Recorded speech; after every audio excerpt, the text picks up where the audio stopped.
Okay, welcome back. We're going to talk about the second class, and this is Note 2. I need to point out that this is the learning objectives for today. I will be showing you several different programs. I would recommend that you watch these videos before attempting doing some of the work that we're doing. Also, you should note that we tend to edit in RGB mode. If you're playing with a JPEG, that's RGB automatically.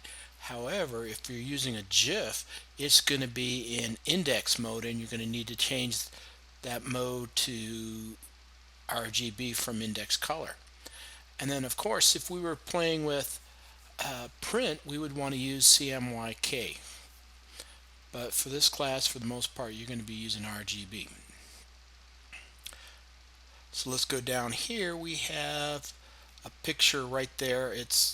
This is a link to the picture. What I'm going to do is I'm going to right click on this, and I'm going to go save link as, and then I'm going to search out my Photoshop directory, and then I'm going to save Stonehenge right there. And then I've got several other photos that we can play with and correct the colors. I'm going to go with old photo, and this is what it looks like. I'm going to go right click on this and go save image as, and I'm going to save it into that folder.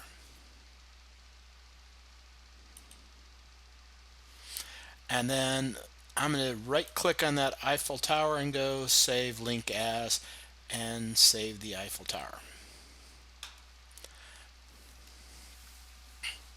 Now I'm going to open up my Photoshop program, and then I want to find those files that I just downloaded. So the first one I'm going to do is I'm going to go File, Open.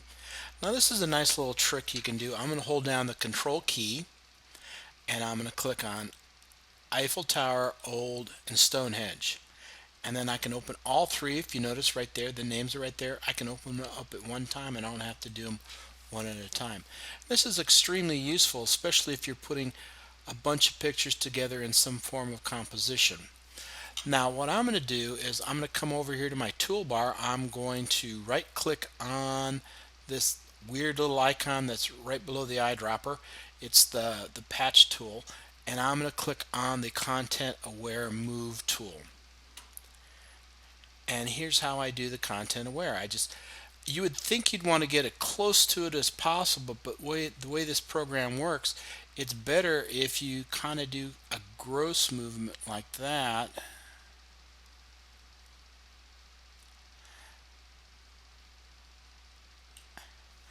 And then what we get is, this is the selection box. We call this marching ants. I actually did a poor job of that.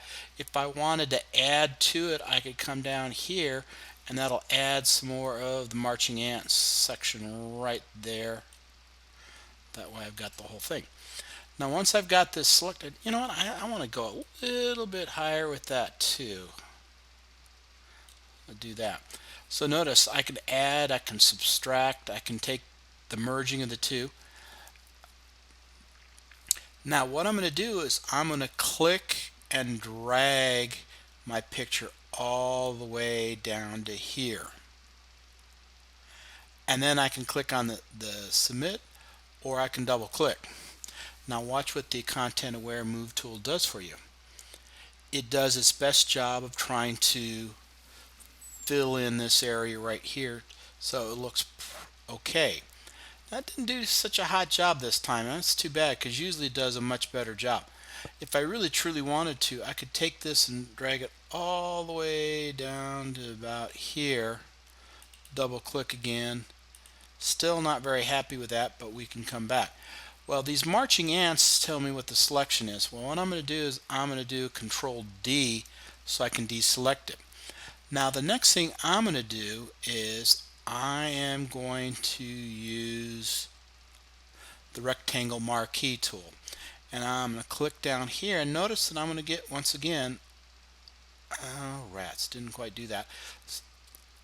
I'm going to make sure I got plenty of green around here, but I don't like this. So what I'm going to do is I'm going to do that minus this time. And the reason I don't like that is Content Aware, it goes and checks the surrounding area and assumes that's what you want to duplicate. and I don't want to duplicate that area right there.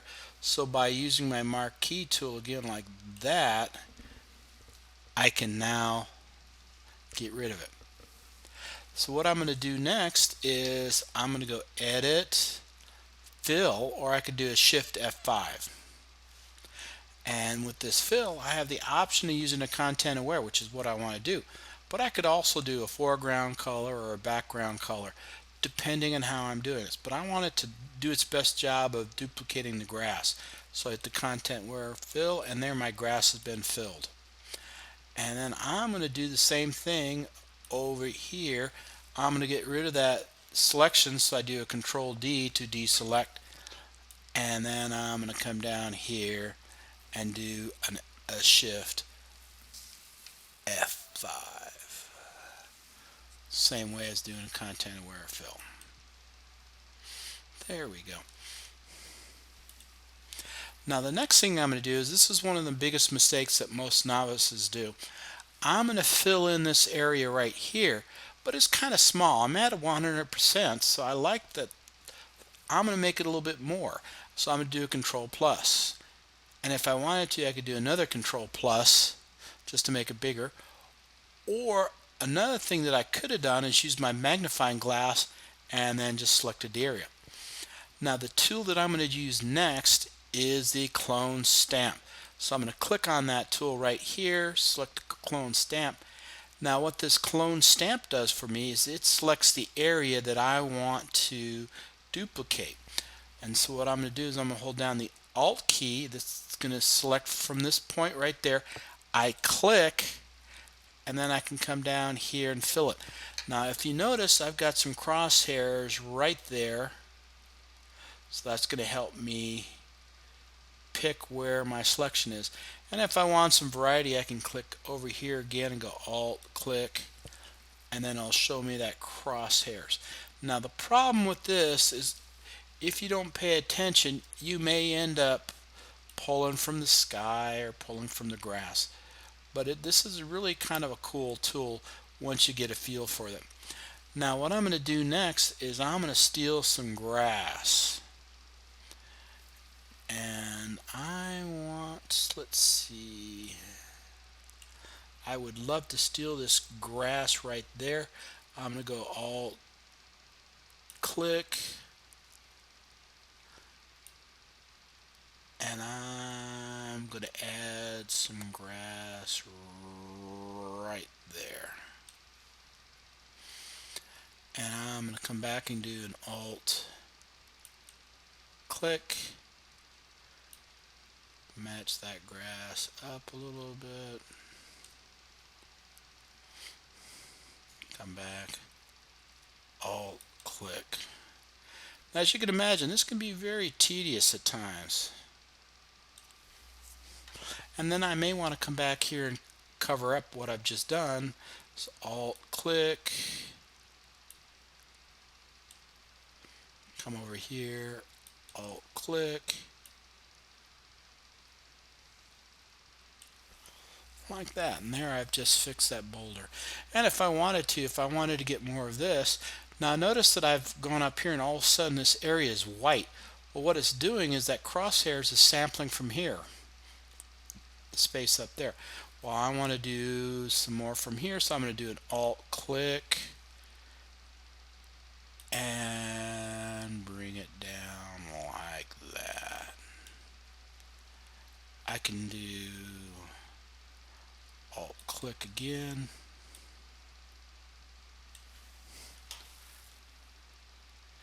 So as you can imagine, this can take quite a bit of time. I don't want to spend the whole time doing this. It would probably take me anywhere from a half hour to an hour to do that, and I'm pretty good at that. So it's, it's one of those things that the more you do it, the more you practice, the better you get. But that's using the content aware tool from here and the clone stamp. Now one of the things that I kind of like and kind of don't like is it remembers the last tool I used, so it will be hiding all these other tools. So when I'm done with this, I'm going to go File, Save. And there I've just saved that JPEG. Now come back here and do a control 1, gives me 100%, and it looks pretty decent. And it's hard to tell what I've missed. Now obviously that I would need to spend some time fixing that and probably deleting that. But other than that, I've got a nice new Stonehenge. So we save it, we can close it, and we fix it up. Now this is the next tool that we're going to do. And which tool you use really can depend on how bad the area you're working with and also your personal preference. So the one that I like to use the most is the spot healing. And once again, how it works with this content aware is it's going to sample on both sides of that circle to get rid of this area. So I'm just going to go a click and drag like that. I could even go click a few times. I might want to make this selection area bigger, so I can use one of the brackets, the open bracket, or I can come up here and change the size that way. Now once again, this is one of those things that you kind of got to get a feel for how it's going to work. So I wanted to make it a little bit bigger, so I'm going to use the close square bracket. Ooh, too far. Also did that, didn't mean to do that. Come down here. I'm going to make it bigger by using that close bracket. There we go.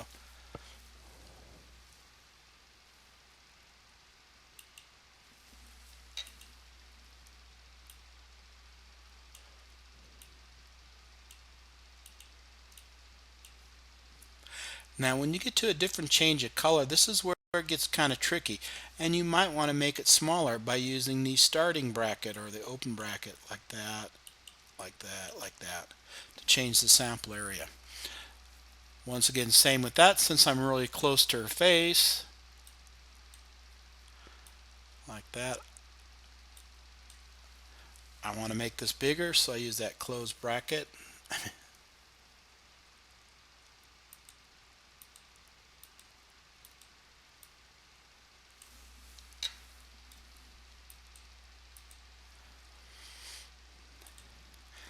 And get smaller as I get closer to it.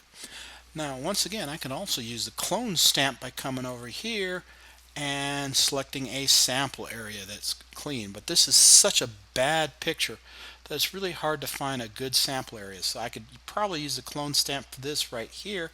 So I can use the Alt key to select my sample area.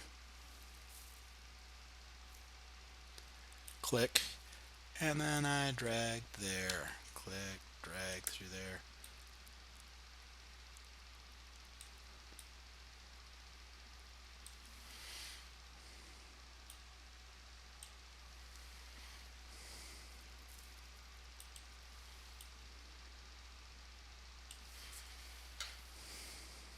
Now where it's going to get really tricky is right around here with the teeth, and you may end up having to do a clone stamp and blowing this up way bigger, like to the point where you're almost at the pixel level to get rid of some of this. And I wouldn't even use a clone stamp. I would probably use a healing brush or some other tool. But jump back to one. I'm going to do Control Plus, make a little bit bigger. So I got the healing brush. I'm going to right click here. And now with this, you select the area that you're going to sample from.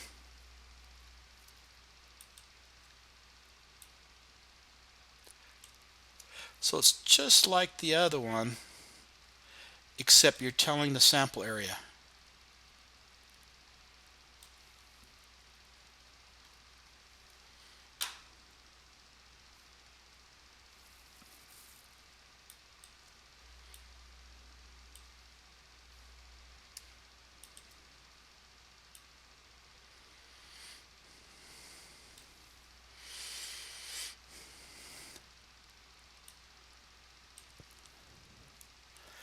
Now this is where it's going to get a little tricky, so I'm going to use right here, Alt click,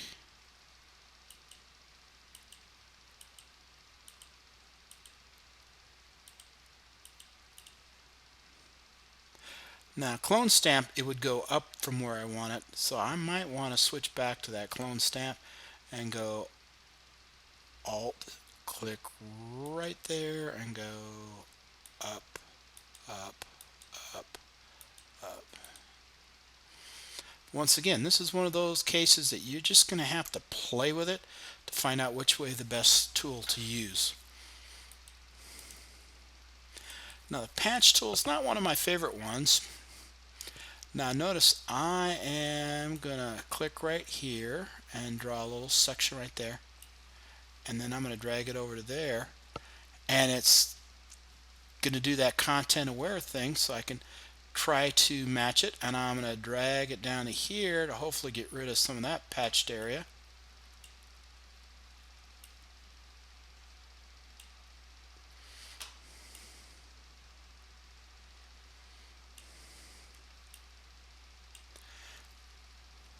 Now these tools have been developed within the last 5 to 10 years. I've actually been using Photoshop for close to 25. It has gone from a very tedious tool.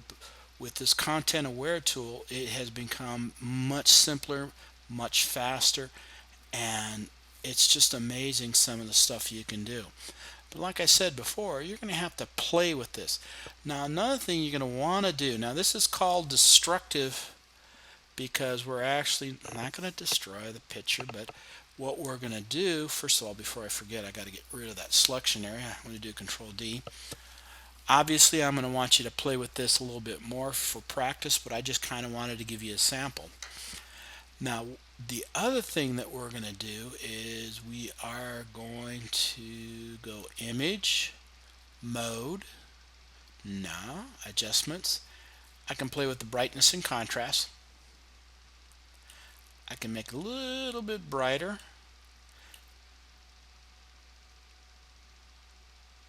and play with that. Now the reason it's considered destructive is because what happens is I change the picture. Now I'm going to use another way where we can use masks, and it won't be destructive because all you have to do is turn off the mask. Well, I have preview on it.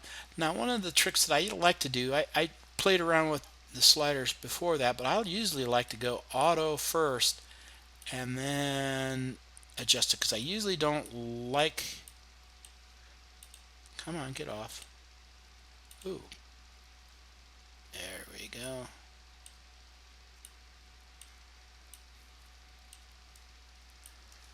Oh no, I think I locked it up. Oh, there we go. Yeah, a little clunky.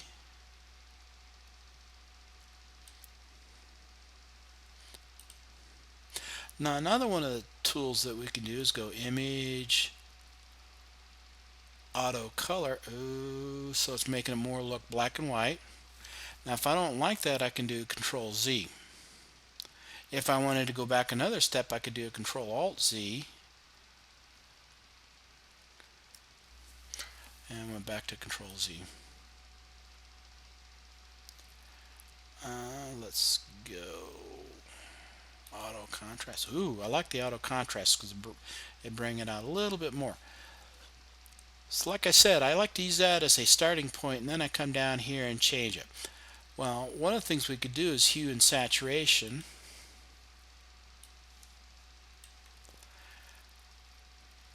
I may have a little bit too much reddish, and I can take out some of the red, which is the amount of color in it,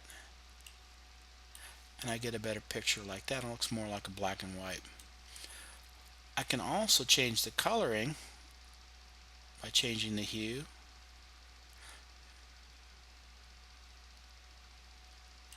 And then another thing I could do is make it lighter or darker. I am going to play with the saturation a little bit. Now this is one of those tricky areas where it gets to become your personal opinion. And since I'm mildly colorblind, I will never say that you did it wrong, because to be honest with you, I wouldn't be able to tell. So I'm going to click on OK and go from there. So this is how you can take and restore some old pictures. Obviously, I would have to play with this for probably about another half hour. My guess was I would probably use the spot healing tool and the clone stamp and maybe the healing brush. Like I said, I'm not a big fan of the patch tool, especially for stuff that's in different textures. The key is deciding your sample size for the content aware. So I'm very happy with that. I'm going to go File, Save. And then once again, I can play with file size. I can go OK. And then if I wanted to, I can just close it. Now this is me on the Eiffel Tower. And one of the things I wanted to point out to you is I can come in here, like I said, and do some destructive testing. I'm going to do an auto tone, image, auto color. No, I don't like that either, so I'm going to do Control Z. Let's do back Control Alt Z.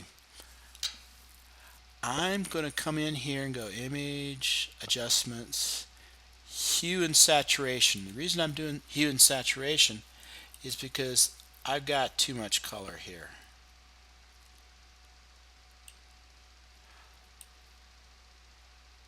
And this t-shirt happens to be orange, but you really can't tell. The jacket is maroon. And I can go there.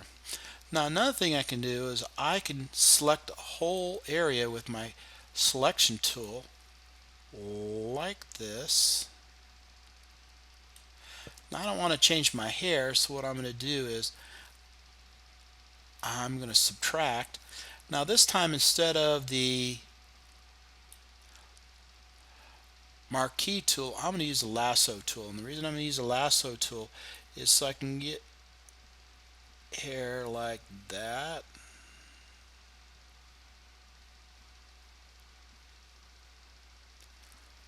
Like that. Come down here like that. And like that.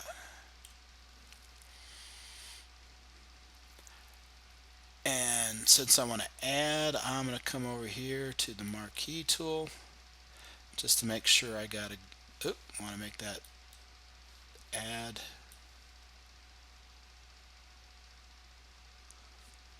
There we go. Now I've got this area selected. I can then play with just that color and not impact what's going on here. So I can go Image, Adjustments. Now I can bump up the saturation for here because I think that would look kind of cool without playing with the colors right down there. So I got a more pronounced sky, got a little bit better. This is one of those bizarre things. This was obviously done at Paris because it's the Eiffel Tower. This is at 11 o'clock at night.